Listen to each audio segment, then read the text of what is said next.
let's review this book, A Terrible Kindness by Jo Browning Wroe. This book was supposed to be about the incident surrounding the Ife-Olaitan disaster in 1966 in Wales, where a huge coal mine spoil tip collapsed into a primary school and its neighboring houses. This disaster, given that it happened in 1966, which is almost 60 years now, is one of the disasters that the whole of Wales and the United Kingdom, Britain in general, has not been able to get over the trauma. So that was what this book was supposed to be about, and that was actually what drew my attention to it. But on another hand, this book was like just about 7 to 8% of the Ife-Olaitan disaster, which was a good one for me because I had to go on my own to research about it. The remaining part of this book was about the experience of a volunteer embalmer who helped in that disaster, his life, what happened before, how the incident affected him, how it traumatized his life, and everything surrounding that. At first, I was not very happy about this because I was more particular about that disaster. What's it about? I want to learn the history of things that happened in Wales, in Britain, how people responded to it, the effect, all of that. But with time, when I continued to read the book and deep dive into the book, I saw the need for the exposure into the life of William Lavery, who was supposed to be a singer. He lost his dad when he was about 8 years old, and then his mom decided that he was going to go into music. He was actually a very good singer and musician. He was able to get into musical school in Cambridge. It didn't end very well. He decided that he was going to go into the family business, which his mom wasn't very supportive of. The family business is embalming and planning of funeral rites. He was able to complete his embalming training and he did really well. And on the night of his graduation, when he was in his musical dance that was organized for them, there was the news of the incident of the Ife-Olaitan disaster. Okay, and so he decided to go and volunteer. He was 19 at that time. It was a difficult job. That's why the title is A Terrible Kindness. It was a kindness because he was trying to volunteer, was trying to help.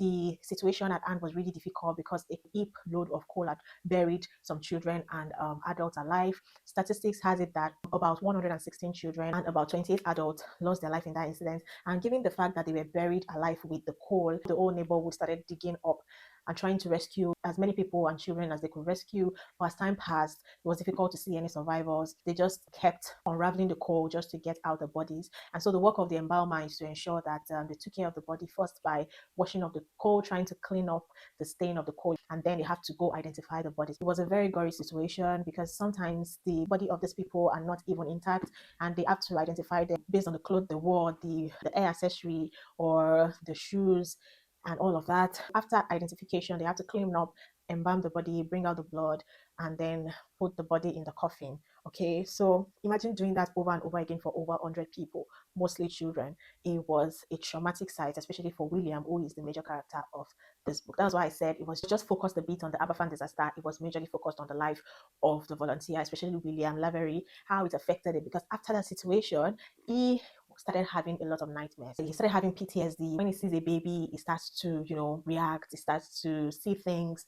Eventually decided that he wasn't going to have kids because what if in the situation that the kid dies, he's going to be the one that will embalm because he can't trust any other person to do that, given that he's in that line of business. He also had an entangled relationship with his mom because she wanted so many things for him that he didn't want. Okay, and then they had to separate. She went to settle in Swansea, and then he stayed back with his family members, that's his dad's twin brother and his partner. Okay, which was one major reason why the mom didn't want him to associate with them, because he was homosexual and she wasn't supportive of that, and because she lost her husband and was just in grief. So many things. Also, there was a capture of when he was in music school. He had a friend called Martins.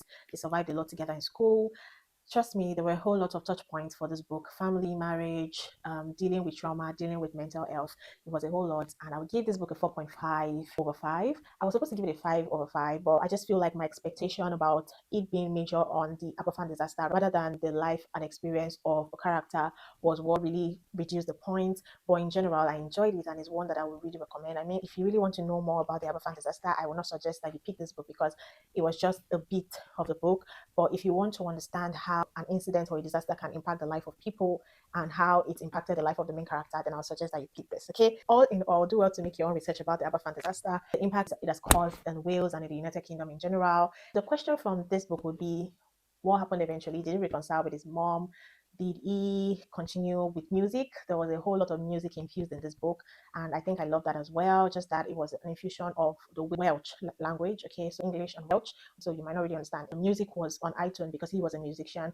Was he able to sort the issues he had with his trauma? How did he eventually battle with his mental health? And did he eventually get a child, or did he eventually get pregnant or have a child? Because that was his resolution, that he wasn't going to have any child because of the trauma from the disaster. So let me know if you have read this book. What are your thoughts on it? If you'll be picking the book based on this review, and if there's anything I missed as well, be sure to put it in the comment section and let us have a discussion on this. Okay, so that being said, that brings me to the end of this review. I hope I've not given any spoilers because I kind of explicitly gave out a lot, but I'll see how far I can edit out some and just give you the bit necessary for you to be intrigued enough to pick the book or to research more about the Ife-Olaitan disaster.